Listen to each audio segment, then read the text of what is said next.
in the Himmelgarn-Johnson machine. Now Luyendyk gets a challenge from contact. Down the backstretch. Luyendyk goes over. Very, very fun. On top of Taylor, but fortunately it didn't look like any, I think they're both going to be all right, actually, just as long as it stays like Ari got upside down there, but didn't hit the contact of the wall. Boy, you're always scared when you have head, but from the in-car, I think they're both going to be okay, but boy, that was a very scary ride right there. Very, very frightening incident here on lap 39. Mark Taylor takes the steering wheel off, his car heavily damaged. That's why they work so hard to make these Dalaras. These are all identically prepared Dallara chassis. And Luyendyk also taking the steering wheel off as he will climb out. There is Ari Luyendyk Jr., our pole sitter, who had led the first 37 laps. A frightening moment here on lap 39 at Texas Motor Speedway. Two very fortunate guys right there. Let's see what happened here a moment ago. Coming down the backstretch, 180 miles an hour.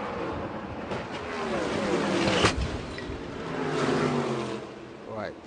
Looked like Ari just didn't realize Mark was there and turned up, actually turned to the right, and there was Mark on the outside of him, and just nowhere right there. He took that little turn. And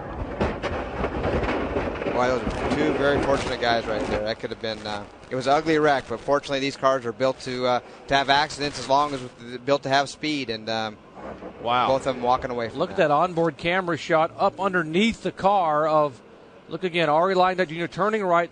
We're going to slow this down a bit. Onboard camera on the Firestone Winners onboard. Look at Luyendyk's car go over, tumble over against the outside concrete. The bottom of Dallara now climbs up across Mark Taylor's car, and that's the onboard camera giving you that shot. They're still going backwards now at over 120 miles an hour, scrubbing off speed, and in a moment, Luyendyk's car will flip off the top and come back down on what's left of the chassis. There goes Luyendyk's car back off the top, and it takes part of Taylor's camera with it. Wow, very, very far. Like I said, I know this racetrack, and when you get into that fencing like that, it means trouble usually. And so Ari Jr. is very fortunate that when he got up above like that, it did not get in the fencing and kept on the racetrack. All looks good, but it's still going to jump off again and go for another little bounce. You don't realize they're still going about 80 miles an hour, and that car hits and just slides off the top of Mark Taylor's machine. Wow.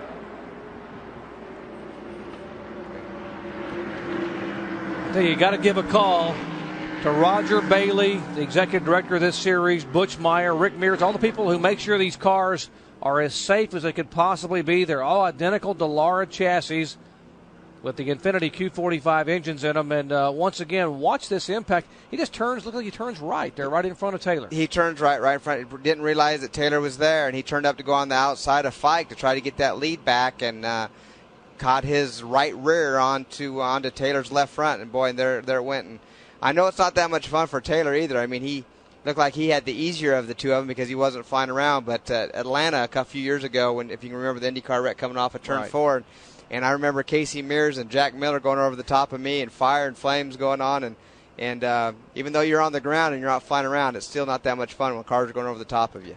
And you see the other point I want to point out on the safety, when you talk about how these cars are, they use the same kind of safety parameters for this Menards Infiniti Pro Series that they use in the IRL IndyCar Series that Brian Barnhart mandates. None of those wheels and tires separate. Everything stayed together. The parts stayed together. This kind of impact, it just goes to show you how far we have come as you see Luyendyk's car from a cross camera coming across. Both drivers able to walk away from a spectacular accident.